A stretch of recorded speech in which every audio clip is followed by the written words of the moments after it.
നമസ്കാരം, എല്ലാവർക്കും മലയാളി വാർത്തയിലേക്ക് സ്വാഗതം. യുഎസ് പ്രസിഡന്റ് ജോ ബൈഡൻ മുന്നോട്ട് വെച്ച വെടിനിർത്തൽ കരാറിൽ ഒരു തീരുമാനം ഹമാസോ ഇസ്രയേലോ എടുക്കാത്ത സാഹചര്യത്തിൽ ആശങ്കയേറുകയാണ്. എന്നാൽ ഈ കരാർ അംഗീകരിച്ച് ഇതുമായി ഇസ്രയേൽ മുന്നോട്ട് പോകാനുള്ള സാധ്യത മങ്ങുകയാണ്. ഇപ്പോൾ ഇതുമായി ബന്ധപ്പെട്ട് ബെഞ്ചമിൻ നെതന്യാഹുവിനെതിരെ രംഗത്ത് വന്നിരിക്കുകയാണ് ഇസ്രയേൽ മന്ത്രിമാർ. കൂട്ടക്കുരുതി നടത്തിയ ഹമാസിനെതിരെ വെടിനിർത്തൽ പ്രഖ്യാപിച്ചാൽ പ്രധാനമന്ത്രിക്കുള്ള പിന്തുണ പിൻവലിക്കുമെന്നാണ് അവർ വ്യക്തമാക്കിയിരിക്കുന്നത്. ഗാസയിലും റാഫയിലും വെടിനിർത്തിയാൽ പ്രധാനമന്ത്രി ബെഞ്ചമിൻ നെതന്യാഹുവിന് പിന്തുണ പിൻവലിക്കുമെന്ന ഭീഷണിയുമായി തീവ്ര വലതുപക്ഷ മന്ത്രിമാരാണ് ഇപ്പോൾ രംഗത്തെത്തിയിരിക്കുന്നത്. മന്ത്രിസഭയെ തന്നെ താഴെയിടുമെന്നാണ് ധനമന്ത്രിയും അതുപോലെ ദേശീയ സുരക്ഷാ മന്ത്രിയും വ്യക്തമാക്കിയിരിക്കുന്നത്. ഇതിന് പിന്നാലെ ഹമാസ് പൂർണ്ണമായും തകർന്നാൽ മാത്രമേ ഗാസയിൽ വെടിനിർത്തലുള്ളൂ എന്നും ബെഞ്ചമിൻ നെതന്യാഹു നിലപാട് കടുപ്പിച്ചിരിക്കുകയാണ്. ഹമാസിന്റെ സൈനിക ഭരണശേഷികൾ തകർക്കുക, ബന്ദികളുടെ മോചനം എന്നീ ലക്ഷ്യങ്ങൾ നേടുന്നത് വരെ യുദ്ധം അവസാനിക്കില്ലെന്നും നെതന്യാഹു വ്യക്തമാക്കി കഴിഞ്ഞു. ഒരു തരത്തിലുള്ള ഒത്തുതീർപ്പിനും രാജ്യം തയ്യാറല്ലെന്നും പ്രധാനമന്ത്രി വ്യക്തമാക്കി കഴിഞ്ഞിരിക്കുകയാണ്. ഇതോടെ യുഎസ് മുന്നോട്ട് വെച്ച ഈ വെടിനിർത്തൽ കരാറ് അംഗീകരിക്കുന്നതിനുള്ള സാധ്യത മങ്ങിയിരിക്കുകയാണ്. ഇനി ഹമാസ് ഇതിൽ എന്ത് പ്രതികരണമാണ് നടത്തുകയെന്നാണ് ലോകം ഉറ്റുനോക്കുന്നത്.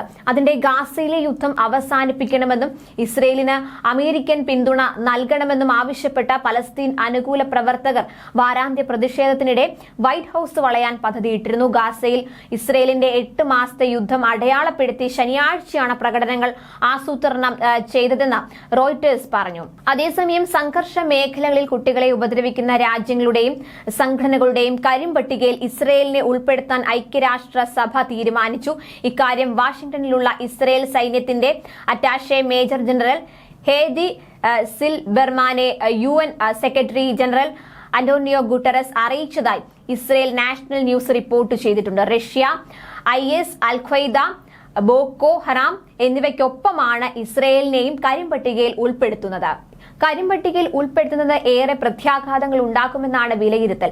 ഇസ്രയേലിന് മേൽ ലോകരാജ്യങ്ങൾ ആയുധ ഉപരോധം ഏർപ്പെടുത്താൻ സാധ്യതയുണ്ടെന്ന് വിദഗ്ധർ ചൂണ്ടിക്കാട്ടുന്നു. ഐക്യരാഷ്ട്രസഭയുടെ തീരുമാനത്തിനെതിരെ ഇസ്രയേൽ രംഗത്ത് വന്നു. ഹമാസിനെ പിന്തുണയ്ക്കുന്നവരോടൊപ്പം ചേർന്നിട്ടുള്ള UN തന്നെ കരിമ്പട്ടികയിലാണെന്ന് ഇസ്രയേൽ പ്രധാനമന്ത്രി ബെഞ്ചമിൻ നെതന്യാഹു ആരോപിച്ചു. ലോകത്തിലെ ഏറ്റവും ധാർമ്മികമായ സേനയാണ് ഇസ്രയേൽ പ്രതിരോധ സേന. അസംബന്ധമായ UN തീരുമാനം കാരണം അതിൽ മാറ്റമുണ്ടാകില്ലെന്നും അദ്ദേഹം പറഞ്ഞു. ഒക്ടോബർ 7 ശേഷം ഗാസയിൽ 13,800 വെസ്റ്റ് ബാങ്കിൽ 113 കുട്ടികളാണ് ഇസ്രയേൽ ആക്രമണത്തിൽ കൊല്ലപ്പെട്ടത്.